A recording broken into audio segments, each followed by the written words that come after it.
এক গ্রামে এক কৃষক তার পরিবারের সাথে বসবাস করত। তার পরিবার বলতে তার ছেলে এবং সে, মোট দুজনেই ছিল। তারা চাষবাস করে দিন কাটাতো, কারণ তারা অনেক গরিব ছিল। তাদের খাওয়া দাওয়া এমনকি সমস্ত কিছুই চাষবাসের ওপরেই নির্ভর ছিল।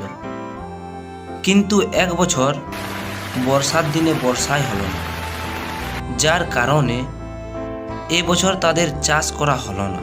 তাই কৃষক চিন্তায় পড়ে যায় আর ভাবতে থাকে কি করে এই বছরটা সে কাটাবে। অনেক ভাবনা চিন্তা করার পরও সে আর কোনো উপায় খুঁজে পেল না। এদিকে আগে বছরের ফসলও ধীরে ধীরে শেষ হতে চলছে।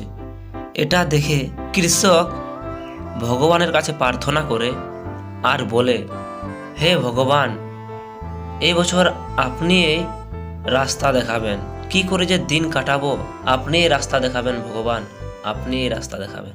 এইভাবেই চলতে চলতে একদিন তাদের আগে বছরে চাষ করা সমস্ত ফসল শেষ হয়ে যায়। খাবারের জন্য আর তাদের কাছে কিচ্ছুই বেঁচে থাকে না। কিছু খাবার না থাকার জন্য না খেয়ে দুদিন কেটে যায়।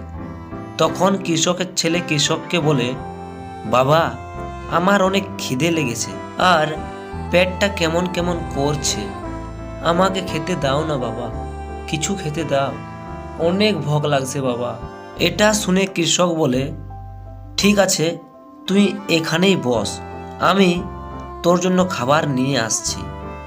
এই বলে কৃষক চলে যায়। যেতে যেতে সে অনেক দূর চলে যায়, কিন্তু না তো তাকে কেউ কাজ দেয় না খাবার। অবশেষে যখন তার হাতে কিছুই এলো না,